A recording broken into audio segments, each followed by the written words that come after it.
Mencintai Nabi tentu ada tanda-tandanya. Cinta tidak cukup mengatakan I love you, harus ada bukti nyata. Apa buktinya kalau kita cinta sama Nabi? Man ahabba say'an kasuro dikru. Peribahasa Arab mengatakan siapa yang mencintai seseorang paling banyak dia menyebut namanya. Dan ini juga berlaku bagi siapa saja. Kalau kita puji orang menyebut namanya saja kita nggak mau. Dan begitu kita cinta, kita jatuh cinta pada seseorang, bukan hanya kita pikirkan setiap malam, tapi terus namanya kita sebut, menyebut namanya, nanti kita terkenal.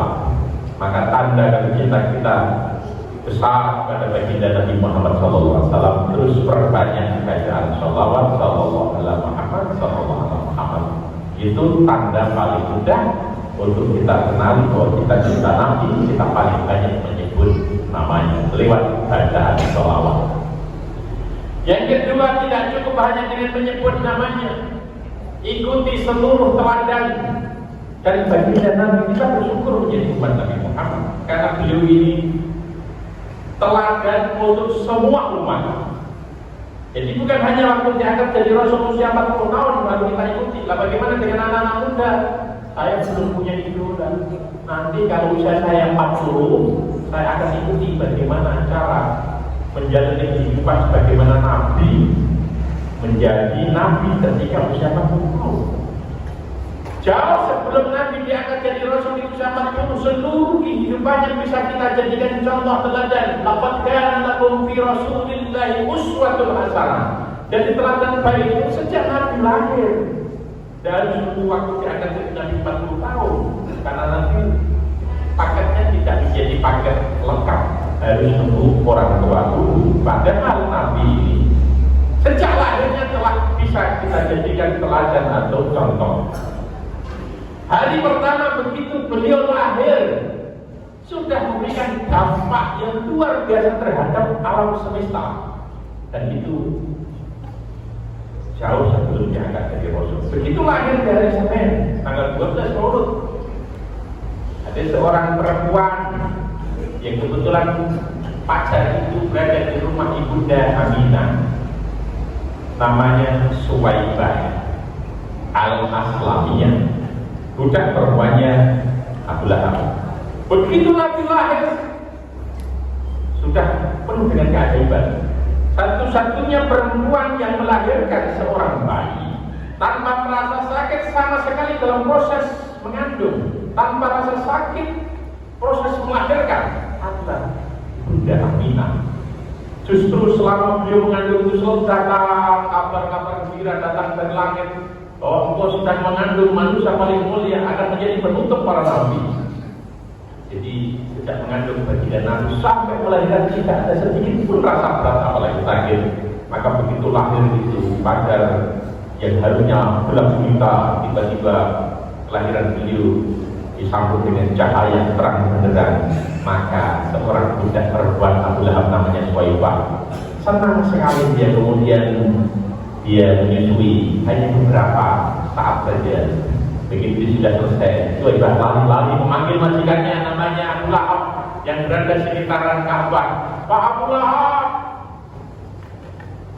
Ibu Aminah telah melahirkan seorang putra laki-laki dikasih nama Muhammad.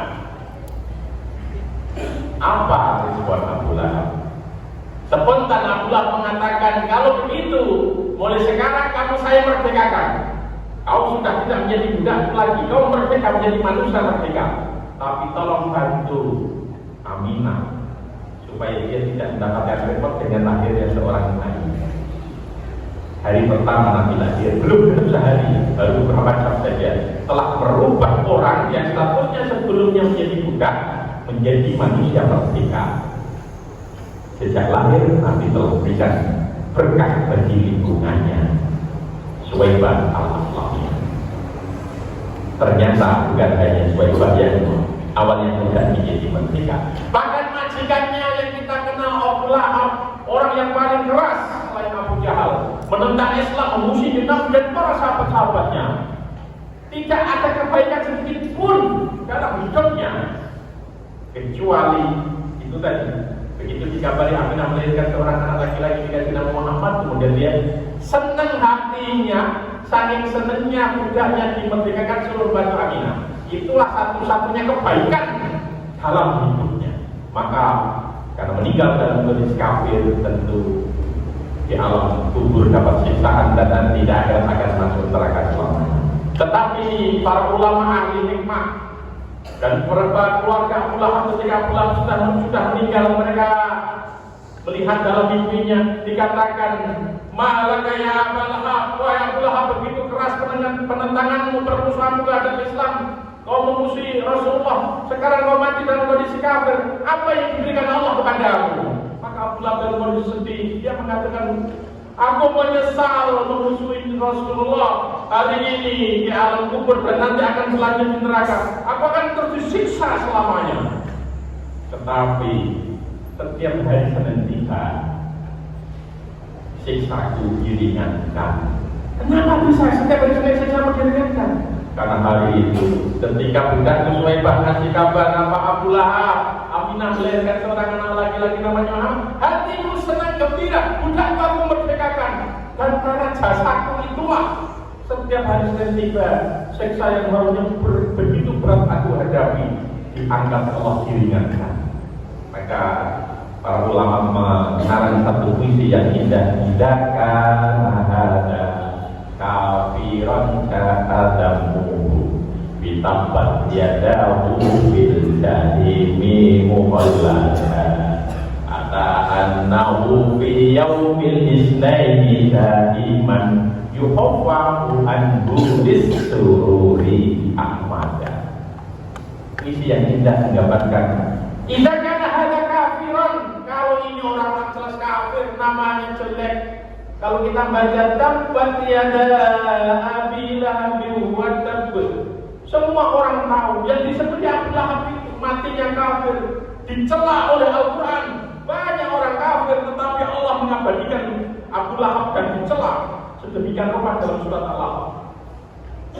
Meskipun begitu, dia mati dalam kondisi kafir, dikubur, disiksa, di akhir masuk neraka. Fil jahimi mukhallada, selamanya dapat siksaan neraka jahim.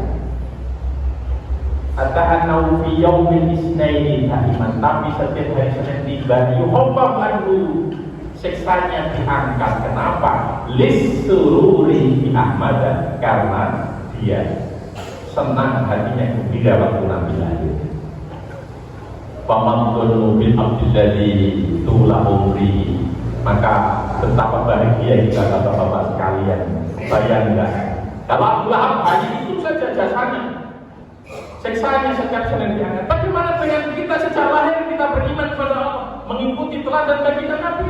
Tula umri, seluruh usia kita itu bi ahmada masruran, dengan baginda Nabi kita senang.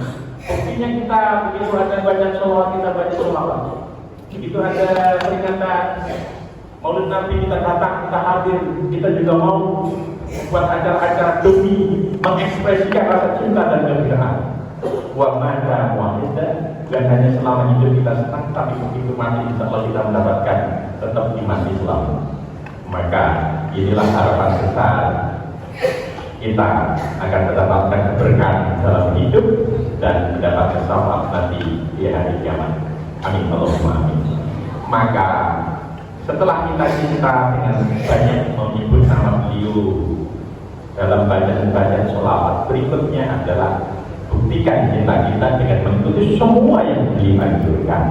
Bayangkan saja, karena Nabi sudah tidak bersama kita, tetapi kehidupan beliau penuh dengan keteladanan. Sekali waktu Ibu Aisyah ditanya, tolong sebutkan bagaimana akhlak Rasulullah itu. Yang ditanya bingung, bagaimana saya bisa menerangkan bagaimana akhlak Nabi, bagaimana Nabi berperilaku, bersikap, berpikir, berkomunikasi, berinteraksi. Maka jawaban yang paling singkat, kana khuluquhu al-Quran. Kalau kalian nanya bagaimana akhlaknya baginda Nabi, bacalah Al-Quran. Kana khuluquhu al-Quran. Karena Nabi ini adalah Al-Quran berjalan. Karena itu waktu Rasulullah masih hidup tidak banyak kajian tafsir. Orang cukup melihat bagaimana Nabi, cara Nabi menyapa saudara sahabatnya dengan tersenyum, tidak pernah membuat orang sakit hati. Bahkan ketika dihina tidak pernah membalas. Ketika ada orang minta bantuan, dikasih bantuan yang di luar ekspektasinya. Ada orang datang dari Badui, datang lewat rumah Rasulullah, di belakangnya banyak kambing, terus izin ya Rasulullah, di belakang rumahmu banyak kambing, saya nggak punya seekor kambing pun, boleh nggak ada minta? Nabi mengatakan, ambil berapa sesukamu. Dasar orang Badui, orang berhalangan, semua kambing yang di belakang rumah Nabi dibawa semua. Sampai dia mengatakan, akhirnya aku pulang ke kampungku, dan di antara dua gunung itu penuh dengan kambing. Itu bukan dibeli, tapi diminta. Bukan satu, tapi semua gitu. Dan Nabi tidak marah, Nabi tersenyum. Maka kalau kita tidak bisa memberi seperti itu, minimal tumbuhkan kegemaran berbagi pada orang-orang di sekitar kita, terutama yang lebih membutuhkan. Lalu dengan seperti itu cinta kita buktikan dalam perilaku nyata. In kuntum tuhibbunallah fattabi'uni yuhibbukumullah wa yaghfir lakum dzunubakum wallahu ghafurur rahim. Oleh hari ini dan berikutnya bersungguh-sungguh apapun yang kita lakukan, sekiranya Nabi melihat, Nabi tersenyum, senang, bahagia, dan kita akan bersama menuju surga. Sekiranya kalau kita ada keraguan, ini boleh nggak, ini baik nggak, bayangkan saja. Kalau Nabi sekiranya melihat apa yang kita lakukan dan Nabi sedih, jangan lakukan. Karena yang paling membuat Nabi hatinya sedih adalah melihat umatnya melakukan hal yang tidak diridhoi Allah Subhanahu wa taala. Barakallahu li wa lakum bil Qur'anil azim wa nafa'ani wa iyyakum bima fihi minal ayati wal dhikril hakim wa taqabbal minni wa minkum tilawatahu innahu huwal ghafurur